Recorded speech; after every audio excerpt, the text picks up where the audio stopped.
Hello and welcome back to Good for Model Railway. I'm Dave. Today's update is going to be slightly different to a normal one. Going to do a bit of a how-to video for you. So this is something, as you probably see from the screen, I'm almost finished, to be fair, but I thought it was quite a task working out how to do it, certainly how to do it cost effectively. So I thought it might be something that's worthwhile sharing with other people. So today's update comes primarily from a little workshop which is in a building just next door to where Goodford Model Railway is situated. It was going to be knocked through. Let's just spin around quickly. So just the other side of that wall is where the railway room actually is. And it's essentially just a junk room, but it's not insulated or anything, so I just use it for a spray booth and today for adding loads onto the IWA wagons, so timber loads onto them.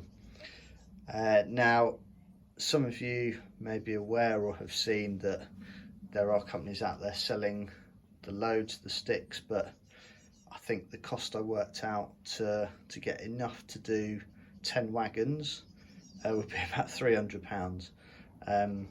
So I've asked a few other YouTubers who've posted them, and they've mentioned bamboo plant sticks. So I don't even see that. So that is a 100 pack, and I think the cost of that pack was around, well, I bought 10 packs and it was 20 quid delivered, so £2 a pack delivered. And to be fair, I probably ordered twice as many as I need, so one pack will comfortably do 2 wagons with a bit of excess. You then need some, as you'll see shortly, spray paints, some elastic bands and tape. So I think overall cost of the project, so £5 a tin of spray paint. So realistically, you could do 10 wagons for £30 to £40, which is a lot cheaper and better than the £300. And I think that 300 was just the wood already chopped up. So you'd still have to actually do this process, which I'm about to show you. So what I'll do in this video is take you through going from the pack that I just waved in front of the camera to chopping it up, giving it a bit of colour, and then adding it on, securing it onto the wagons, and then I strongly suspect we'll have a little running session to see the completed package at the end. So right, let's rewind from what you can see here and start at the beginning. So the first thing we want to do is secure the pack. So we take it all out of the pack and then put some gaffer tape around one end just to hold it together.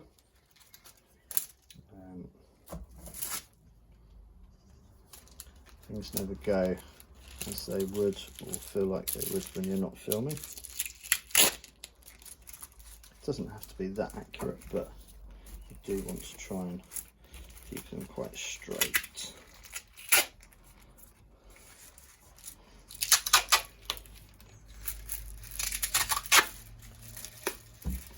So that's that. The next thing you want to do is put some elastic bands around. So I've got 4 elastic bands here, and just loop them over twice and roll them down, and you'll see why that is important in a second. So what we've done here is put the 4 elastic bands on. Now the one on the end here, you want to keep right on the end. So what we're going to do next is use an angle grinder and grind off the end bit. Now why having an elastic band on the end here is good is because it doesn't mean necessarily they'll all stay together, but it stops them all flying off in all different places. You can see we've got an old dustbin down the end to catch all the bits that are going to drop straight off the end. So right, let's jump in and do a bit of angle grinding. So based on these wagon loads, I believe the modern day wagons, which I modelled, so 2020, are 5 to a wagon. So I've worked out it needs to be around 4 centimetres in. So just a rough line. Now the good thing about doing it this way is they're all slightly different in length, and you don't want complete uniformity when they're on the wagon. So yeah, you don't want them to be entirely accurate. And the reason you'll probably find in a sec why we're using an angle grinder is because it does burn the ends of them a little bit, so they don't look too crisp and clean, the finished article, and it saves having to paint the end of all of them. So you might want to turn the volume down slightly on this next bit when I do the angle grinding. But let's just crack on and do it. So safety first, put your goggles on to stop it spraying up.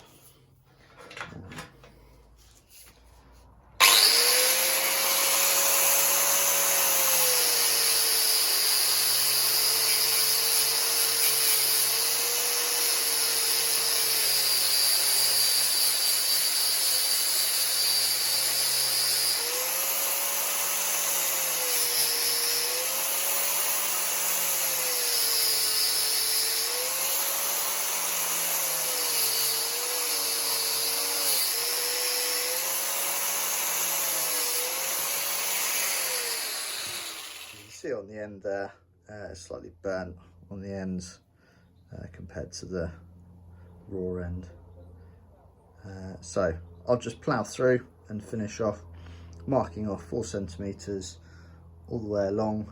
I'll normally finish around here, so I've still got room to hold it, and then that end bit I just chuck in the garden waste, which is bamboo, so it'll go to compost at some point. Now we've finished, left a little bit at the end. I don't want to risk my fingers for the sake of chucking a couple of quid's worth away. And you should end up with a nice bucket full there. So the next thing to do is take our bucket outside and use a bit of spray paint. So the spray paints I use are these ones here. So what have we got? We've got desert yellow, dark green, dark brown, and then a rail match. What's that one? Frame dirt. So it's just greens and browns that I'd line around. And as you can see from the finished article, it does give a bit of variety. So let's just take these outside and give them a little spray. When you're spraying, random spraying. This on the green, just do that, just so that it's not too even. And that's all it needs. So now comes potentially the most tedious part of this whole task. So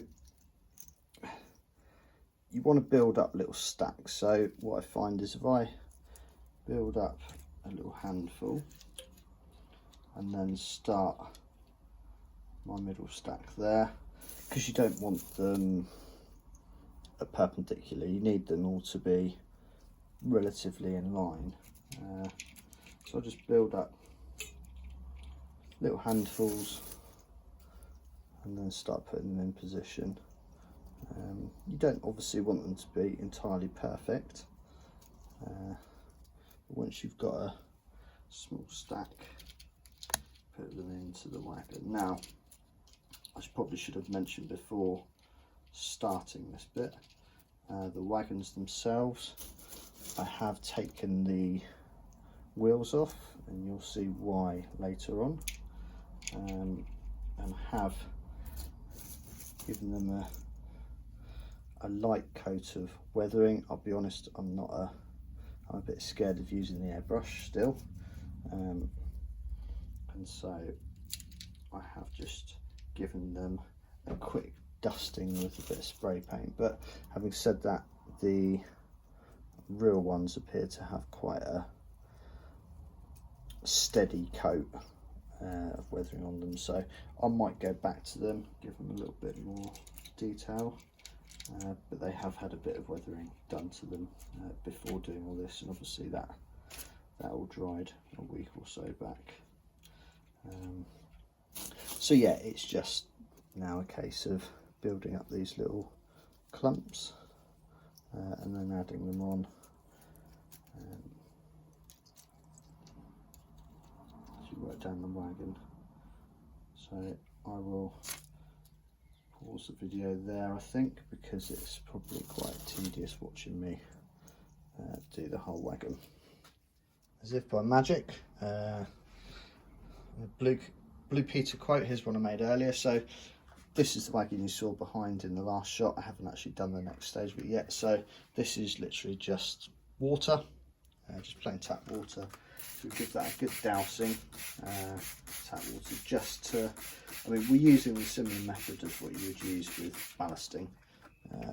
So keep it wet, and then over here I've got a mixture of PVA, just normal white glue, probably 50-50 PVA to water, with a dribble of washing up liquid, just to break the surface tension, and then just drip that across the top.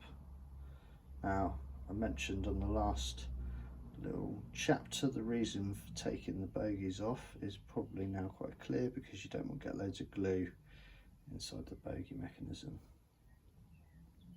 So what I tend to do is give that a proper soaking like that, and then I actually build up another one while that's soaking through, and then by the time I've built up another one, then I use another go on the glue mixture, just to get to any bits that I might have missed before. So now you can see the one at the front I've finished fully building up. So as I said, let's give the one at the back another soaking.